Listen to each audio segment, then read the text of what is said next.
Recording. Okay, fair enough. I should ask you before we start, do they still do 10-second roll or 5-second roll? They really don't. It's instantaneous now. They don't even. I thought so. There's not in the control room. There's not even anyone pressing the VTR or whatever the most recent term was to push play. When the director takes the cue, it automatically rolls the tape. So there's no pad, no nothing. Well, that was not supposed to be my introduction, but I couldn't help myself. It's okay. Anyway, on behalf of the St. Louis Press Club, welcome to this Hour in the Now series. Really appreciate you, Casey, for taking the time. I would like for you to introduce yourself, your position, and we'll go from there, please. Sure, thank you. I'm glad to be speaking with you. My name is Casey Nolen. I work at 5 on Your Side, the NBC affiliate here in St. Louis. My title, I think to most people, I'm a reporter, and that's how I like it. Internally, I do have the title of part-time anchor. I do the weekends, which our weekends are Friday and Saturday. Mr. Mike Bush does Sunday through Thursday. And then I am in charge of political coverage for the station. And then I have this funky little title called MSJ, Multi-Skilled Journalist, which is, in all seriousness, it was an effort by the company to take some of the stigma off of the multimedia journalist, which, people would sometimes call, Mickey Mouse journalist or something like that, which really just translates to say is in this changing world, most of us wear more than one hat, and that's what that recognizes. What a great segue. So we got in touch with you because we're interested about these times. It was, first COVID-19 and then the George Floyd killing and the aftermath and the civil unrest, et cetera, et cetera. So how do those skills come into place in a time like that, in crisis? Yeah, well, I mean, just to take probably the least important angle first, the fact that so many of us shoot our video on a daily basis and we have some familiarity with the technical side of things. When you're working from home, I tell people a lot of times, much of my day is just troubleshooting the technology. So that was not that big of a transition. When I get done talking to you, I'm going to clean up the kitchen from dinner last night that I put off, and then set up the camera and the transmitter and plug it into the Ethernet cable and frame up my shot for anchoring. I'm talking to you on a Friday, so this is my anchor shift, and it'll be from home. So that stuff, thankfully, doesn't really overwhelm me or many of the people I work with, because they were accustomed to doing multiple things. In terms of just the logistics of covering something, and first I'll take the pandemic, and the company has been very serious about our safety and also practicing what we preach when it comes to social distancing and things like that. So where I've been accustomed to just showing up at, say, BJC and going inside and talking to a doctor and lifting them up with the microphone and interviewing them, that's really not what we want to do right now. We do just to keep our distance from folks. So in a lot of ways, we've kind of gone back to some older ways of 2-person crews, so that I can focus on just doing the interviews. They can focus on, making sure we're farther apart. A lot of times my role ends up being holding the boom mic so we can talk to people from a distance. But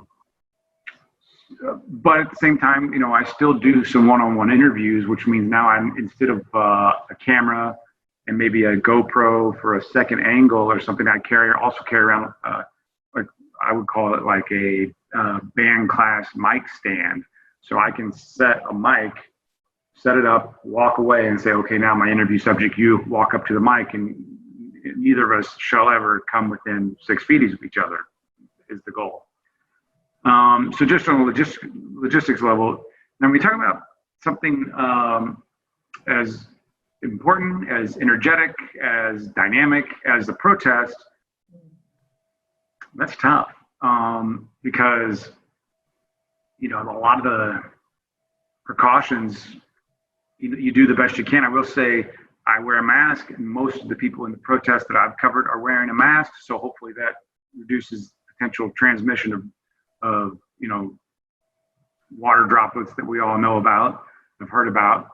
But that is already a little bit of a challenge, because while from noon until 10 p.m., you know, you can, well, I guess there are two things.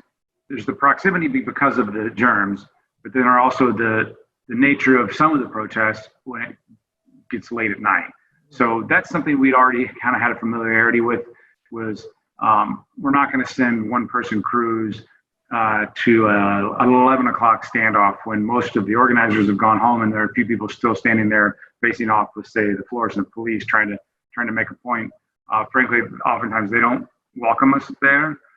So we go with two people. We keep our distance. Apologies. Here, we're at the home office here. I apologize. Cut me off. I talk too much. But so we are, I guess, going away from the one-person crews a little bit for safety reasons beyond just the germs there, which is something we were already accustomed to, if that makes any sense. Yes, but again, real briefly, back to the technology aspect, if we're not necessarily welcome, but we still want to be there to report an accurate story, I do have an app on my phone that can transmit back to the station and broadcast live, and that makes me lower profile. People maybe trust me more and allow me to get a little closer, and I can hear what they are there for to protest without them making judgments about me, and you know, I mean, and I can hopefully not make judgments about them one way or another, and get the story on the air. But in a way, you were reading my mind in terms of the storytelling aspect of it. It sounds as if that technology right there that you described, the indiscretion or the discretion, allows you to tell a better story. I think so. I mean, I've always said that that's the best part about working by myself, is that I look more like a wedding videographer than a news crew when I show up to a story. And I think it's, to some degree, I don't know if it's disarming, but it's not maybe as antagonizing for whatever reason. You know, people might not want a big crew there. They don't trust the press or whatever. We were in Ferguson in the early days after George Floyd, and we just kind of drove up and down the street in with traffic. As long as there was traffic, we didn't feel like we were doing anything to mess up or interfere. And I just was holding the camera out the window, and a couple of times I got out and talked to some people, and I really had no issues, even though things were taking an unfortunate turn as we were mere feet from watching a person trying to light a Molotov cocktail on fire and throw it into a business there on South Florissant. So, lessons learned several years ago from Ferguson. Have you used new techniques or improved techniques for coverage since those days? Well, without a doubt, the biggest lesson for me personally is just being more comfortable in a dynamic situation, to where I don't think I'm naive. I have to guard against that, because obviously, you know, it just takes one or two people who just want to cause trouble to make something go bad really quickly. But I feel comfortable in what I might previously have thought was an untenable situation, where now I feel more familiar with that passion and that anger that is bubbling over at certain times, to where, and I also hopefully I'm a little better at approaching individuals and in a matter of just a few seconds, letting them size me up and deciding that they want to hopefully trust me with whatever it is they want the world to know, or St. Louis to know, about what they're in the streets for. So I guess what I'm saying is I'm not scared. I try to be smart, and I try to be respectful of the fact that I don't know everything, and there are people that are there to cause trouble, and protesters would say there are police officers there who would rather cause trouble and instigate. So I'm not, I hope, naive, that it's a potentially, volatile situation. And when I do see that, when I see, people on either side, which I hate using, but for brevity, on either side antagonizing the other, I do feel like I know when to kind of extract myself and things like that. So that's the experience of 2014. I think that's helped me the most as we covered these most recent protests. So how many people have been operating from home in the newsroom? Just about everybody. We have, I want to say, around 100 or so in the newsroom. Don't quote me on that per se, but it's around there. And I did go back. It's kind of a one in, one out. There's a certain number based. We have a task force. They look at the numbers. They look at the daily averages. They look at our square footage, and there is a number of people that can be in there, and they try to keep it to the same number, the same people. But for Morgan, my co-anchor on Friday and Saturday, to take a couple of days off, we want to have one of the anchors in the building. So if it all goes south, we have somebody there that can continue the broadcast. So I was able to go back to the building this past weekend, and it was, so I was there. There was a technical director. I guess there were two technical directors. There was one producer, but he left at 6 p.m. The 10 p.m. producer was working from home. So 1, 2, 3, and then in master control, there were either one or two. So, and then a security guard. So that's 6 people in the whole building. Wow. So from home, then just for that shift, you had 2 reporters, producer, a lot of the shifts, another director is at home helping to code the show. It's pretty skeleton crew on the weekends anyway, and then the person on the desk. So, even on a skeleton weekend shift, there are as many, if not more, people at home than there are in the building. I wanted to comment on the role of the anchor. That really does enliven the name anchor, what it does, because that's an extraordinary responsibility should everything go south. Well, and they have an even bigger responsibility now because I don't have it, but a couple of our other anchors have an at-home teleprompter hooked up to the camera.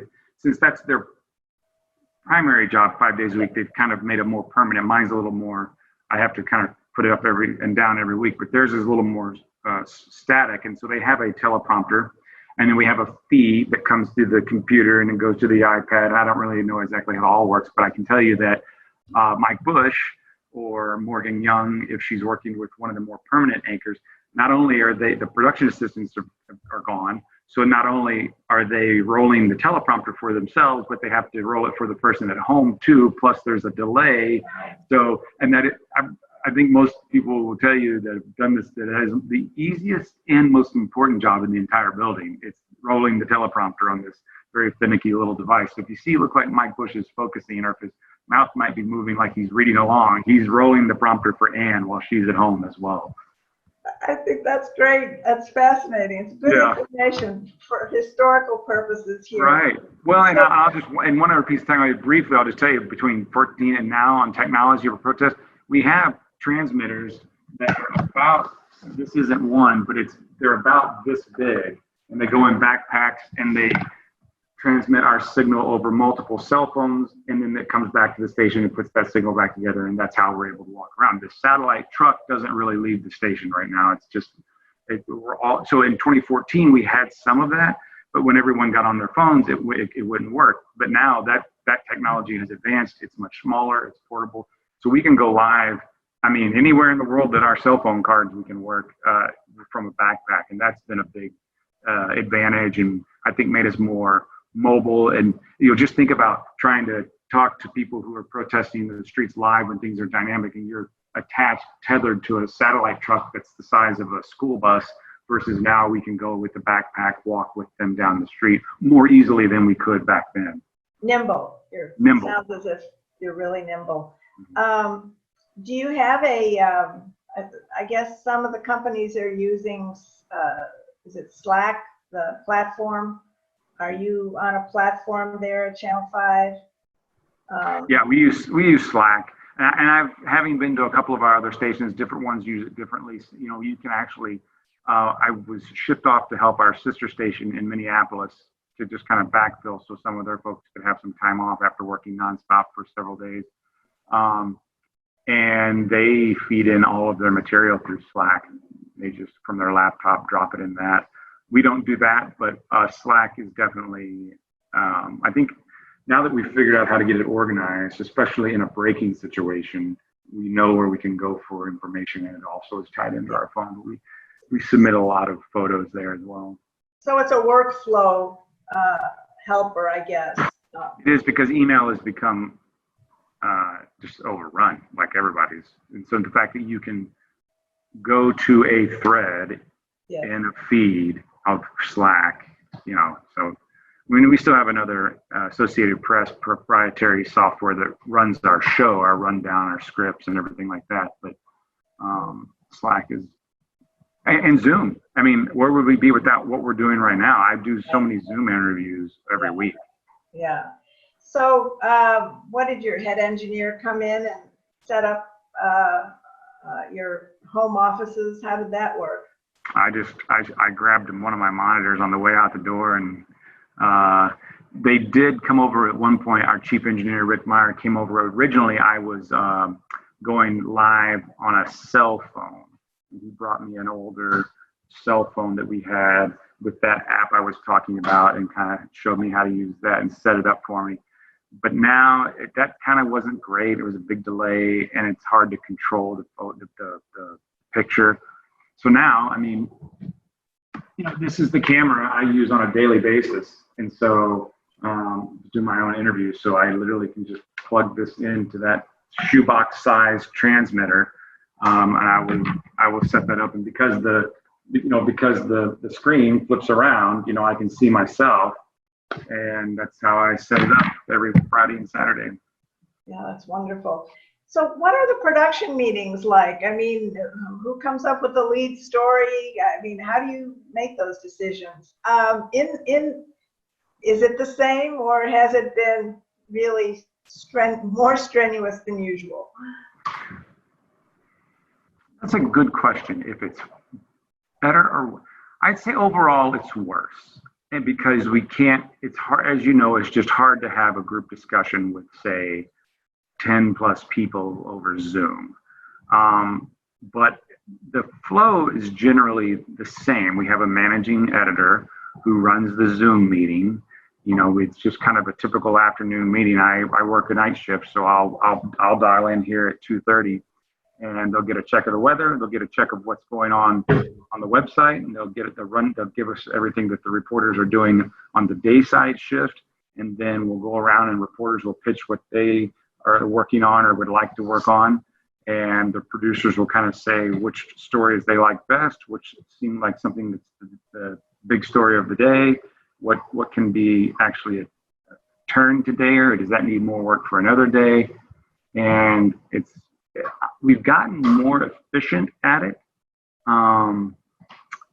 But whether or not that larger editorial discussion belongs in that particular meeting, I would say that just kind of general bouncing off of ideas and different perspectives is harder to have when you're not all in the same room, especially for the producers. The reporters are really kind of accustomed to working remotely. We do, previously we would all come to the building, and I think even then we were kind of thinking, like, especially like I have a work vehicle, I have my own camera. It's like, I really need to come in. Can't I just get busy? Like, just send me out, But for the producers who used to sit in a row next to each other, to be able to, just think of all the little questions that come up in a day, or even just the little things that as you're typing a web script and it, but like that's not enough to publish it. You got to have, like, it was Friday, right? Right. Okay. Now it takes a Slack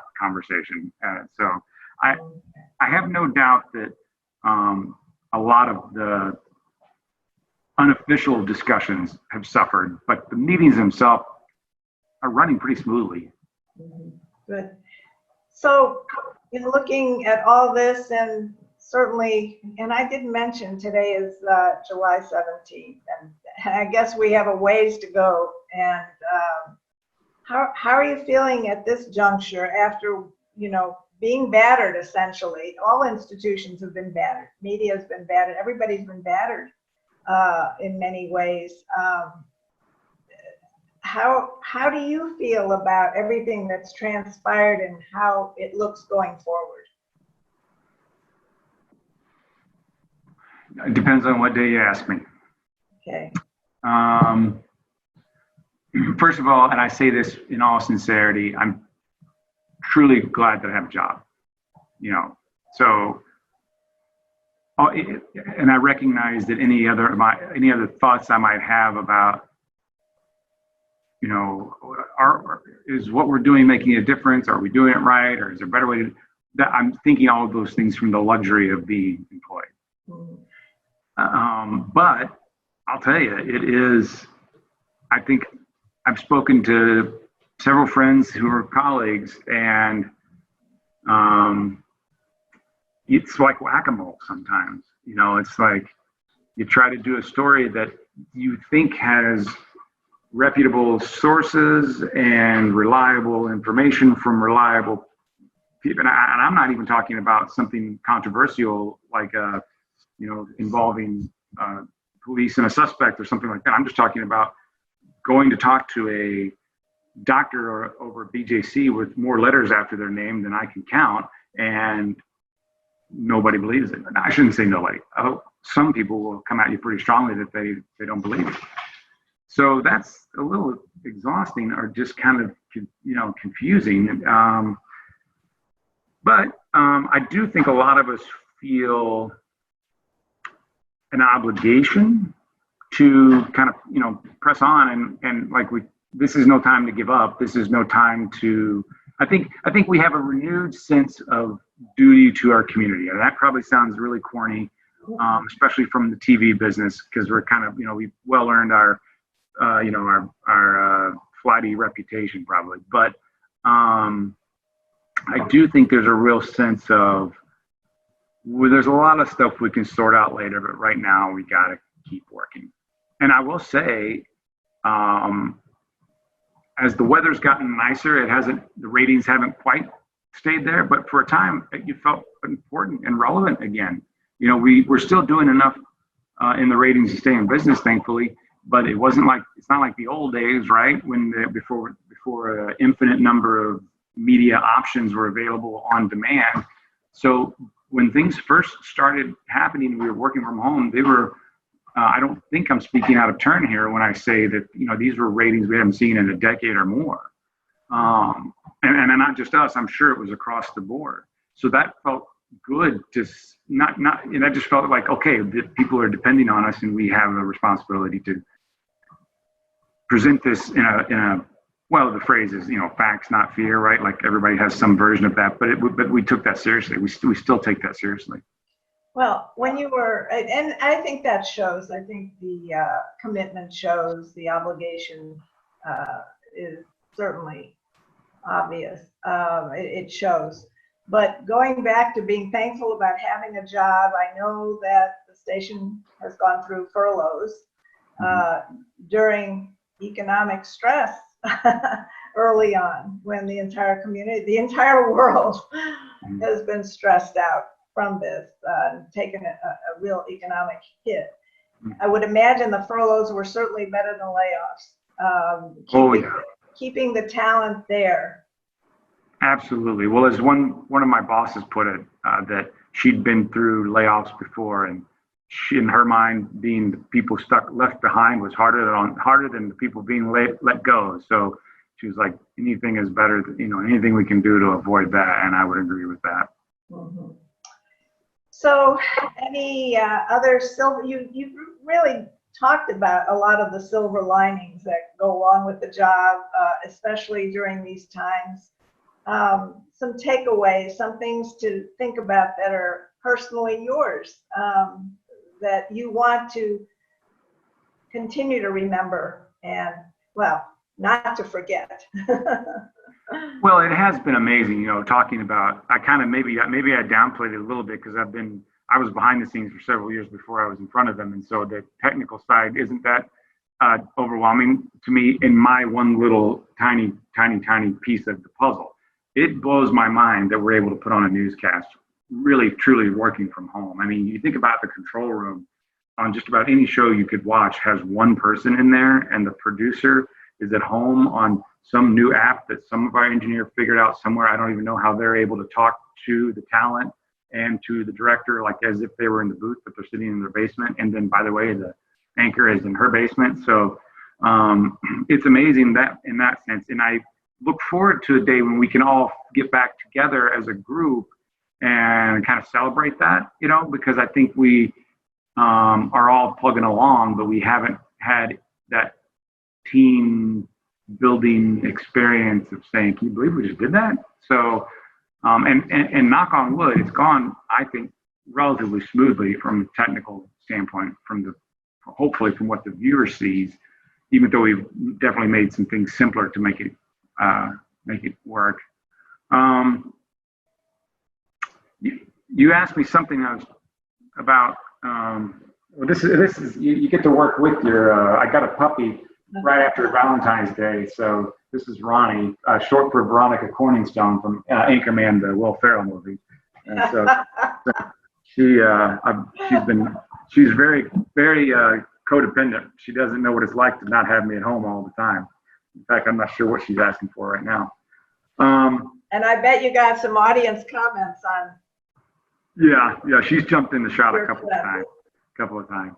Yeah. I think the news business will never be the same. I mean, like, let's say we had a vaccine tomorrow. How long would it be until everyday working folks were able to get their hands on it? And then, you know, I can't imagine reporters and photographers going back to our building, maybe even next year. You know, they announced today that we're like, as you said, we're talking on the 17th. They announced, I believe, July of next year that they're talking about the gymnastics championships to go to the Olympics. I hope so.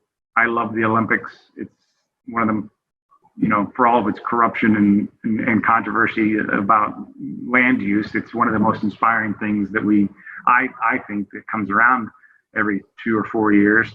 I don't see any way that, you know, without not only do you need a vaccine, but you need several months of a vaccine. So our business, I think, will be very different. And I don't really know, you know, we're already in a transition period where we are trying to serve the audience that we have and that depends on us while trying to figure out our future for a new audience and attract a new audience at the same time. So we're already kind of pulled in two different directions. Who knows, in 5 years, I don't know. I don't know. You have to have satisfaction for what has been accomplished. And it warms my heart to see how everything has come together, truly. Well, and I'm glad we've been able to, you know, don't forget that Ann Allred and Kay Quinn have both had some health troubles not that long ago, and they have no business being around the virus. And so I'm so grateful that, you know, they went home and stayed home pretty early in the process, and, you know, they'll be home for a long time, you know, until this thing is eradicated. So I'm really grateful that, again, knock on wood, that, you know, we've been able to protect our people. You know, there was everything is always expertly done in television, in broadcasting, the picture, the audio. Do you think it has to be, you know, what it was anymore in order to convey and to connect with your audiences? Yes and no. No, because the moment that you capture on a cell phone, as we've seen, can change literally the world. But at the same time, the Melville Audio Visual Club can put together a pretty slick looking video, right? At the high school level. So on one hand, I think as long as the content matters the most, but then if you have the time to do something, we are challenged by the YouTube stars or, again, the high school media clubs, their classes, the things that they're able to produce. Look at the drone footage you'll see from a person's vacation. So we do have to speak that visual language of, have a contemporary look and feel to have a certain level of credibility in some situations. But ultimately, it's the content matters the most. Cell phone video will suffice. And the training of, your craft, journalism, reporting. Yeah. Yes, I think unfortunately it's going to be a long time before that rises back to the top. I think right now, I have a really good friend from college who I consider very smart, who lives in a different part of the state, posting what to me should be a video that you can easily discern with some level of media literacy that there's some holes in this person's story about what they're saying about COVID-19. My opinion really doesn't matter to that person in terms of my reporting. So I think that is where we have to stay the course. And that's the theory of 1% gains, right? Like it's going to be a long time before we really see the benefit of sticking to our journalism and not giving in to reactionary, kind of an emotional response, whatever that might look like as journalists. Because someday I think that will break through, but it might be a long time before that value, really comes back. I appreciate that you spoke to that value. It's a nice way to end the interview, and appreciate your time on behalf of the St. Louis Press Club. This has been enlightening. Continued success to you, Casey. And again, I know your time is valuable, so we appreciate it, and thank you to the Channel 5 team. Well, anytime. It's like when I interview someone who's been through a particular situation, sometimes they'll say, thank you, I needed to talk to somebody about that. And I'll be like, well, okay, if you feel better about it, I do too, then. I'm glad I didn't exploit your situation. Same to you here. I certainly feel better having talked to you. So thanks for jogging the brain and forcing me to kind of think about some of these things. It helps. I know it's sensitive to talk to a journalist about being the story. You don't want to do that. But in this case, I think it was an important value to bring to the table, not just for now, but down the road. People will want to hear those stories. Thank you. I appreciate that. Have a good rest of the day, Casey. Thank you too. You so much. Thank you.